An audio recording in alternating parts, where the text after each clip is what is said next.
Assalamualaikum warahmatullahi wabarakatuh. Salam sejahtera bagi kita semua. Saya merupakan dosen dari program studi Sarjana Terapan Teknologi Rekayasa Geomatika dan Survei Teknik Sipil dan Kebumian Politeknik Negeri Banjarmasin. Perkenalkan, saya Arif Eko Wibawanto, SPD MT. Saya mulai mengajar pada program studi ini pada tahun 2019. Sesuai dengan bidang keahlian saya, yaitu Sistem Informasi Geografis, saya dipercaya prodi di semester genap tahun akademik 2022-2023 untuk mengampu mata kuliah yang salah satunya yang saya bawakan dalam video pembelajaran nantinya adalah model permukaan digital dengan bobot 2 SKS dan 2 jam pelajaran praktikum.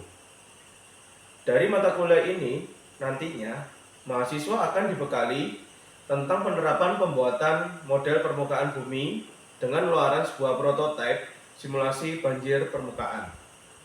Sebagai pembentuk capaian akhir dari mata kuliah ini, tentunya mahasiswa diharapkan mampu yang pertama adalah menjabarkan tentang teknologi yang digunakan dalam pembuatan model digital. Kemudian yang kedua adalah menelaah software pendukung dan data yang digunakan dalam pemodelan digital. Kemudian yang ketiga adalah menelaah representasi bentuk dari objek permukaan digital. Yang keempat, membandingkan sumber data digital secara sistematis yang digunakan dalam pembuatan model digital. Antara lain yakni nantinya adalah kontur dan tin. Kemudian yang kelima adalah membuat kontur dan tin dengan memanfaatkan data DEM atau Digital Elevation Modeling. Kemudian yang keenam adalah membuat daerah aliran sungai atau DAS dan arah alirannya dengan memanfaatkan data Digital Elevation Model untuk pembuatan model dari DAS tersebut. Kemudian yang terakhir atau yang ketujuh adalah membuat pelaksanaan, pengolahan, dan evaluasi data satelit digital, dalam hal ini DEMNAS atau Digital Elevation Model dalam bentuk pemodelan digital simulasi banjir permukaan. Dengan melihat karakteristik mata kuliah ini adalah praktikum, penyampaian materi dalam mata kuliah ini saya menerapkan metode studi kasus melalui tatap muka secara reguler. Pemilihan metode ini diharapkan lebih menekankan pada pemahaman secara konteks dengan mengarahkan pada terkumpulnya informasi yang rinci atau detail tentang persoalan yang akan menjadi fokus suatu kajian dari mahasiswa tersebut. Untuk membantu mahasiswa agar lebih memahami materi yang saya sampaikan, di sini saya membuat sebuah pemaparan atau PowerPoint dan modul sebagai petunjuk kerja. Selain itu, saya juga mempersilahkan mahasiswa untuk mencari sumber referensi di luar dari referensi yang sudah saya berikan. Kemudian, untuk media pembelajaran yang saya gunakan selama mengampu mata kuliah ini, yaitu dengan memanfaatkan Simpadu dari Politeknik Negeri Banjarmasin dan Google Form. Saya selalu bersikap terbuka untuk memberikan kesempatan mahasiswa dalam berdiskusi jika mengalami kesulitan, baik secara langsung selama pembelajaran atau di luar jam pembelajaran, dengan memanfaatkan media WhatsApp group dengan tetap memperhatikan etika dalam penggunaan media sosial tentu saja. Untuk bobot penilaian dari mata kuliah yang saya ampu, dalam hal ini 50% saya ambil dari studi kasus yang dari modul yang sudah saya berikan. Kemudian 50% berasal dari penugasan, evaluasi tengah semester, dan yang terakhir adalah evaluasi akhir semester dan tentu saja nilai kehadiran dan perilaku. Berikut ini adalah proses pembelajaran mata kuliah model permukaan digital pada pertemuan ketiga tentang representasi bentuk objek model permukaan digital yang saya laksanakan di kelas. Selamat menyaksikan. Assalamualaikum warahmatullahi wabarakatuh. Waalaikumsalam warahmatullahi wabarakatuh. Selamat pagi menjelang siang.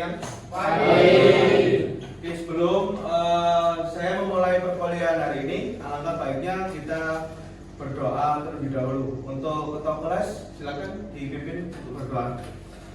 Sebelum kita memulai pembelajaran pada pagi hari ini, alangkah kita baik berdoa menurut agama masing-masing. Berdoa dimulai. Oke, untuk pertemuan kali ini kita akan melanjutkan pertemuan sebelumnya ya. Jadi sebelumnya ini ada yang namanya profil lulusan. Jadi output kalian yang mempelajari model permukaan digital nantinya untuk mendukung profil lulusan analis foto udara dan data lidar. Ya, jadi minggu lalu kita masih membahas menelaah software pendukung dalam mata kuliah model permukaan digital ya. Kemudian untuk hari ini kita akan belajar mengenai representasi bentuk objek model permukaan digital. Oke, saya lanjut. Sebelum kita mengarah lebih jauh, kita mengulas dulu ya materi sebelumnya ya untuk minggu kedua yang kemarin. Jadi ada 2 poin di sini bisa saya simpulkan. Yang pertama, data apa saja yang digunakan dalam pembuatan model digital dan software apa saja yang akan kita gunakan nanti dalam 1 semester ke depan ini. Untuk yang pertama, siapa yang bisa membantu saya untuk mengulas materi minggu kemarin? Ada yang bisa? Silakan angkat tangan dan sebutkan nama dan nimnya. Silakan. Izin menjawab ulasan minggu kemarin, Pak. Perkenalkan, nama saya Muhammad Rinaldi, NIM 25. Saya ingin menjawab data apa saja yang digunakan dalam pembuatan model permukaan digital. Datanya itu berupa vektor dan raster, Pak. Kalau data vektor merupakan berupa titik, garis atau area. Kalau sedangkan raster merupakan data yang kotak-kotak atau bisa disebut pixel. Oke. Jadi data vektor ini data yang terdiri dari 3 bentuk ya, point, line, sama poligon atau area. Kemudian untuk yang raster ini bentuknya itu pixel. Jadi kalau kalian saya analogikan, jadi kalau sebuah foto kalian, kalau kalian lihat di situ kan, kalau kalian zoom itu terdiri dari kotak-kotak, dan kotak-kotak itu disebut pixel ya. Jadi seperti itu untuk ulasan data ya. Terima kasih atas ulasannya. Kemudian yang kedua, siapa yang ingin memberikan tanggapan berkaitan dengan software apa saja yang kita gunakan ya. Ini terkait masih ulasan materi minggu yang kemarin. Silakan tanggapannya ya. Jadi benar, nanti kita ke depannya dalam 1 semester itu saya ambil 2 software ya atau aplikasi. Yang pertama Ekras. Jadi Ekras di sini saya tambahkan sedikit ya. Selain digunakan untuk pemodelan banjir permukaan ya, sesuai kita tujuan pembelajaran kita di awal. Itu yang kedua untuk analisa saluran drainase sederhana maupun untuk menganalisis perhitungan sedimen nantinya. Tapi nanti di dalam pembelajaran kali ini saya batasi hanya kita akan memodelkan banjir permukaan itu ya. Kemudian yang kedua adalah software surfer. Nah, di sini software surfer ini adalah untuk tampilan 3 dimensi tadi ya. Dengan datanya bisa menggunakan data vektor maupun data raster ya. Jadi nanti ada 2 output dan 2 software yang kita gunakan. Oke. Sampai di sini sudah paham ya untuk ulasan kemarin? Paham. Oke.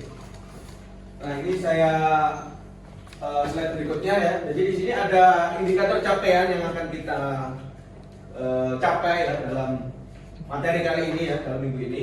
Yang pertama, nanti saya akan menjelaskan ya bagaimana representasi bentuk kelas objek model permukaan digital. Jadi nanti kita belajar ya, kita ulas bentuk kelas objek apa saja yang bisa digunakan untuk dalam merepresentasikan model 3 dimensi. Kemudian yang kedua, nanti kita akan mencoba untuk mengklasifikasikan penerapan dari bentuk kelas objek untuk penampilan 3 dimensi ya. Jadi kita kita ulas, kemudian kita klasifikasikan agar nanti untuk pertemuan selanjutnya nanti sudah masuk ke praktikum dengan saya punya beberapa modul yang harus kalian kerjakan dalam satu semester. Itu ya indikator capaiannya. Sampai sini ada yang ditanyakan? Nah, sebelum masuk ke materi ya, ini saya ada umpan balik ya. Jadi ada 3 di sini. Karena berkaitan dengan representasi bentuk objek tadi. Yang pertama, kenapa bumi itu bulat? Ya. Yang kedua, kenapa bumi itu terdapat relief atau terdapat permukaan bumi itu tidak rata, itu kenapa? Ya, sebagai refleksi kalian ya. Dan yang ketiga adalah kapan dikatakan bumi itu berbentuk elipsoid atau geoid. Ini kalau kita tinjau dari keilmuan kita ya, geomatika ya, geodesi geomatika. Ada yang bisa menjelaskan dari ketiga ini? Silakan. Saya Pak. Ya, silakan. Perkenalkan, nama saya Muhammad Julianer Johara, NIM A0303200014. Izin menjawab pertanyaan kenapa bumi itu bulat. Bumi dan sejumlah planet lainnya berbentuk bulat karena gravitasi. Gravitasi planet menarik secara merata dari semua sisi. Gravitasi menarik dari pusat ke tepi seperti jari-jari roda sepeda. Hal itu membuat bentuk keseluruhan planet menjadi bola yang merupakan lingkaran 3 dimensi. Terima kasih. Oke, terima kasih atas tanggapannya Julianur ya. Jadi untuk bumi itu bulat itu sebenarnya itu ada yang namanya pengaruh gravitasi ya, dan rotasi saya tambahkan, karena rotasi itu kalau bumi atau planet ya, planet itu berotasi ini sebenarnya cepat ya, sehingga kelihatan bahwasanya planet ya, baik bumi dan yang lainnya itu terlihat seperti bola atau bulat di situ. Itu tambahan dari saya. Kemudian untuk yang kedua, silakan ada yang mau mengomentari kenapa bumi itu terdapat relief atau permukaannya tidak rata. Silakan. Izin menjawab saya Pak. Ya, silakan. Perkenalkan, nama saya Meli Nur Priyanti, NIM A0303200018. Ingin menjawab kenapa bumi terdapat relief. Karena relief permukaan bumi merupakan perbedaan tinggi rendah permukaan bumi. Relief permukaan bumi juga disebut sebagai lapisan kulit bumi atau litosfer. Litosfer terdiri dari batuan, tanah, dan beberapa jenis logam. Batuan yang berada di bumi beberapa aktif dalam menyusun lapisan bumi. Sekian dari saya Pak. Terima kasih. Oke, terima kasih Saudara Meli sudah dijelaskan ya kenapa bumi itu terdapat relief atau permukaannya tidak rata. Ya, memang dikarenakan sejatinya planet atau bumi itu terdapat relief atau permukaan ya. Saya tambahkan sedikit karena memang ini nanti yang kita akan pelajari di dalam mata kuliah model permukaan digital, karena memang tugas kita ya, sebagai surveyor dalam hal ini adalah nanti memetakan permukaan bumi ke dalam suatu bidang datar. Dalam hal ini nanti output kita adalah berupa peta ya, jadi itu tambahan sedikit ya. Terima kasih Saudara. Pandangan keilmuan kegeodesian ya, jadi bisa dikatakan elipsoid dan geoid. Jadi untuk pengukuran ya, itu kita menggunakan acuan geoid ya. Jadi berdasarkan muka air laut di situ. Kenapa? Karena antara elipsoid dan geoid kalau dilihat dari segi ketelitian dalam hal untuk mengukur itu lebih teliti geoid. Jadi seperti itu ya. Jadi nanti ketika kalian praktikum dengan menggunakan GPS dalam hal ini RTK ataupun GNSS, itu acuannya adalah mengacu ke geoid bukan ke elipsoid. Jadi seperti itu tambahan dari saya. Oke, ada yang ditanyakan sebelum saya lanjutkan? Sudah jelas ya? Nah, jadi setelah saya ulas itu, ini ada ini ya. Jadi tadi bumi itu tidak rata, ini sudah saya jelaskan. Kemudian di situ ada dalam hal ini kan ada yang viral ya. Jadi ada mengatakan bahwasanya bumi itu bulat dan ada mengatakan bumi itu datar. Nah, sebenarnya itu tadi sudah kalian komentari ya, bahwasanya bumi itu bulat karena dipengaruhi oleh gravitasi dan rotasi bumi ya. Kemudian yang gambar ketiga itu bentuk bumi itu sebenarnya di sini, ini gambar 3. ya. Geoid tadi yang sudah dijelaskan oleh teman kalian ya di Ghazali tadi, bahwasanya untuk pengukuran itu kita acuannya adalah geoid. Jadi ini bentuk sebenarnya dari permukaan bumi itu, gitu ya. Oke, saya lanjutkan. Nah, ini bahasanya kita dalam perkuliahan kali ini. Yang pertama adalah karakteristik data tinggi, ada jenis data, jenis model, fungsional, dan TIN atau triangular irregular network. Nah, apa saja ini kita ulas ya. Oke, yang pertama karakteristik data tinggi ya, ada tiga ya, ada local subsurface dan global surface serta regional surface. Apa saja? Yang pertama adalah local subsurface. Ini terkait dengan kompleksitas data sehingga diproses bagian per bagian kecil. Nah, contohnya untuk local subsurface ini adalah data digital elevation model ya. Kalau kalian kalau kalian main di websitenya Badan Informasi Geospasial atau BIG, nah di situ kalian bisa nanti melihat untuk kompleksitas dalam hal ini peta datanya. Di situ kalian sudah mendownloadnya, kemudian kalian klik properties, di situ ada peta datanya. Di situ kompleksitasnya seperti apa, yaitu termasuk local subsurface. Kemudian yang kedua adalah global surface.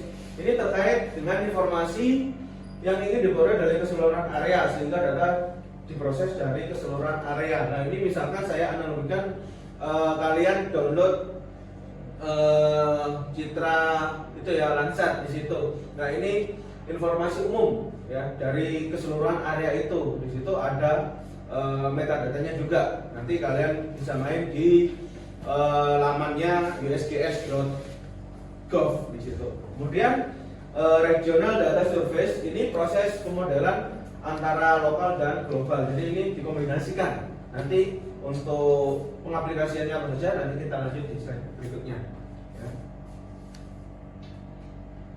Nah, ini dari kesinambungan data tinggi antar subpermukaan, model permukaan dapat dibagi menjadi tiga. Ada discontinue, continue, dan permukaan smooth. Dapat kalian lihat perbedaannya di sini. Untuk data discontinue adalah variasi tinggi permukaan dianggap bersifat acak. Nah, ini adalah tinggi permukaan yang bisa kita peroleh dari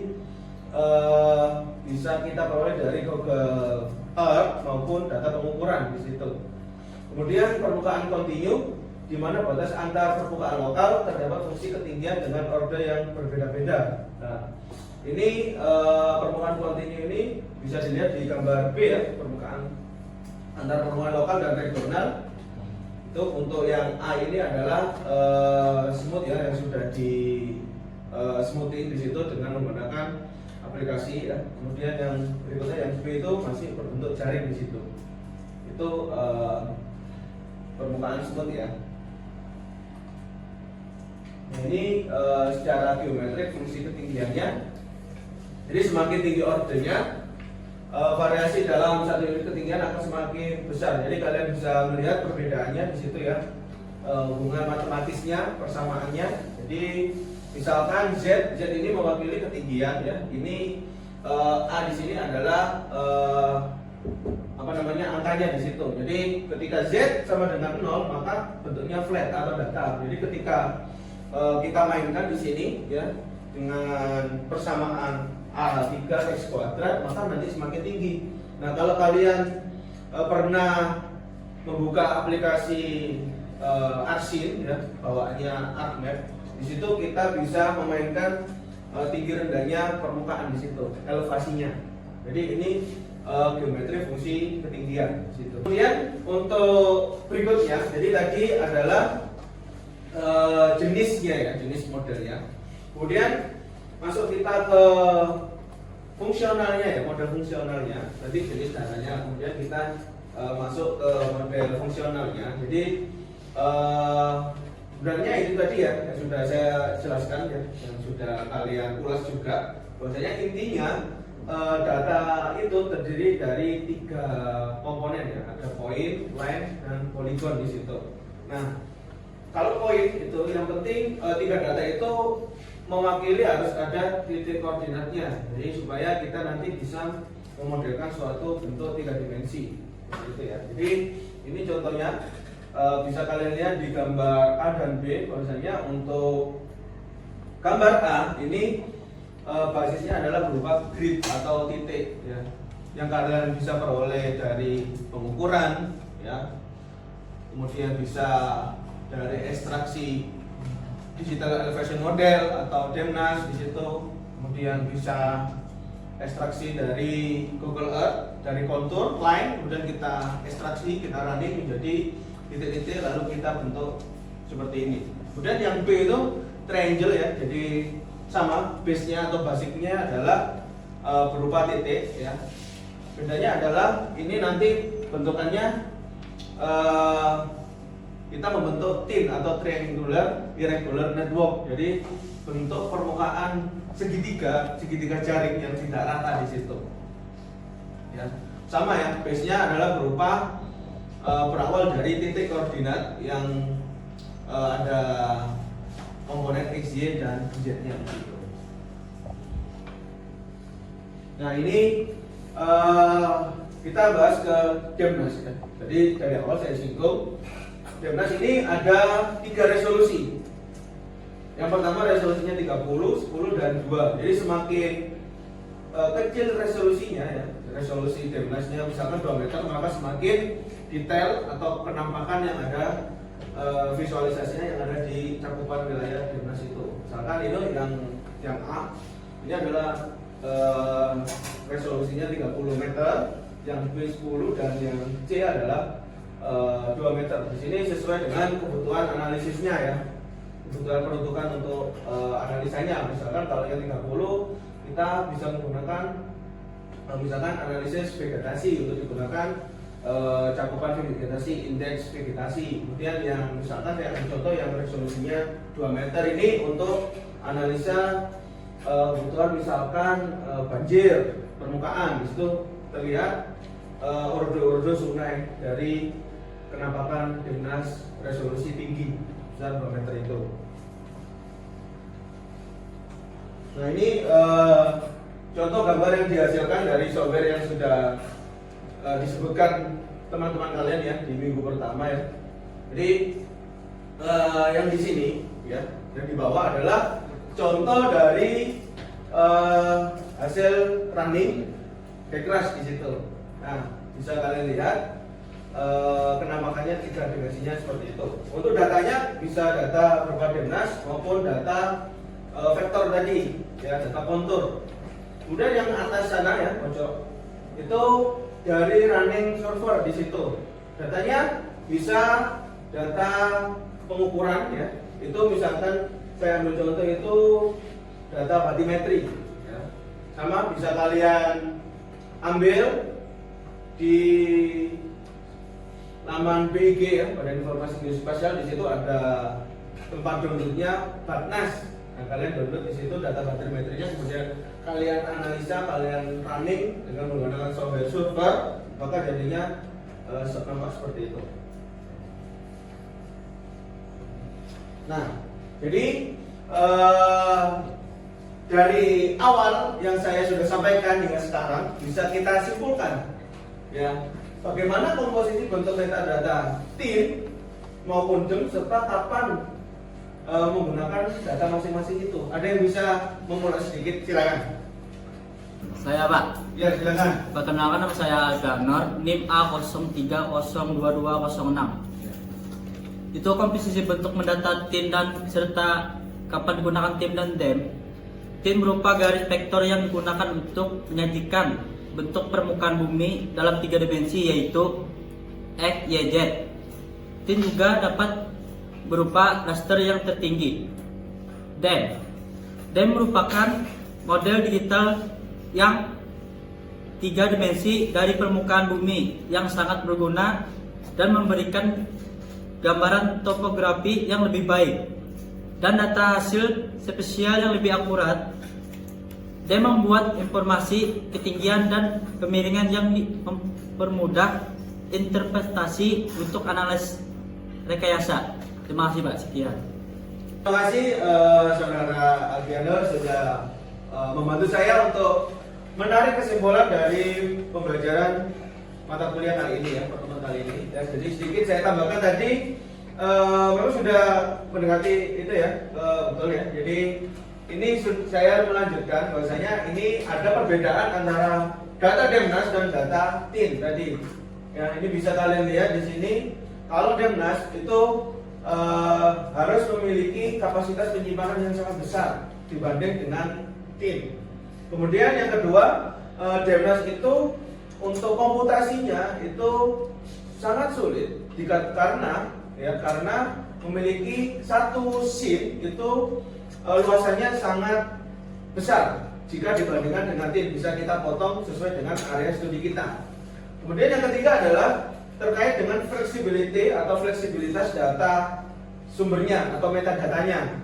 Ya, karena kalau Demnas di situ, coba nanti saya bikin penugasan untuk mendownload ya. Kalian bisa membandingkan metadatanya antara Demnas dengan TIN, nanti bisa kalian simpulkan seperti apa. Kemudian yang keempat adalah Demnas ini bisa menambahkan poin atau lokasi yang akan kita pelajari atau studi areanya ya, jika dibanding dengan TIN. Kalau TIN nggak bisa karena ini TIN itu merupakan ekstraksi dari Demnas sendiri atau Digital Elevation Modeling.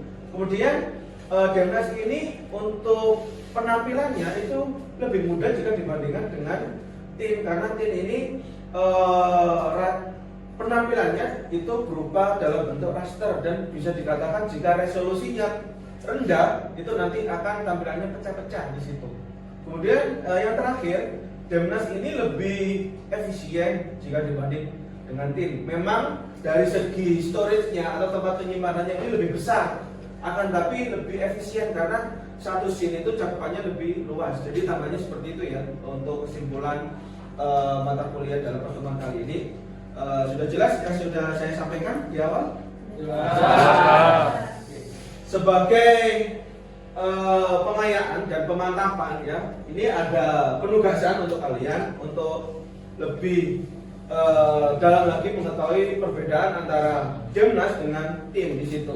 Ya, di sini ada tugas untuk filenya nanti saya unggah di Google Classroom, bisa kalian download ya dan kalian cermati ya. Kalian download Citra Lensa 7 ya dan Digital Elevation Model, kemudian kalian identifikasi data tersebut, lalu kalian analisis di situ. Untuk presentasinya ya, minggu depan kalian presentasikan, kemudian kita akan sekalian melanjutkan ke modul yang pertama. Nanti kita akan mulai menginstalasi software yang digunakan dan mulai mengerjakan praktikumnya. Oke, ada yang ditanyakan sebelum saya akhiri? Oke ya. Terima kasih atas waktu dan atensinya. Untuk absensi tadi sudah saya buka di Simpado, silakan absen ya. Oke. Terima kasih atas perhatiannya. Untuk pertemuan kali ini saya akhiri. Wassalamualaikum warahmatullahi wabarakatuh. Selamat pagi. Waalaikumsalam. Itulah tadi video proses pembelajaran mata kuliah model permukaan digital dari saya. Tentunya mata kuliah ini sejalan juga dengan penelitian dan pengabdian kepada masyarakat yang sudah saya lakukan selama ini. Di antaranya adalah model pemodelan banjir dan pembuatan pengelolaan basis data spasial. Demikianlah deskripsi singkat diri dari saya. Semoga dapat bermanfaat bagi semuanya. Terima kasih dan sampai jumpa. Wassalamualaikum warahmatullahi wabarakatuh.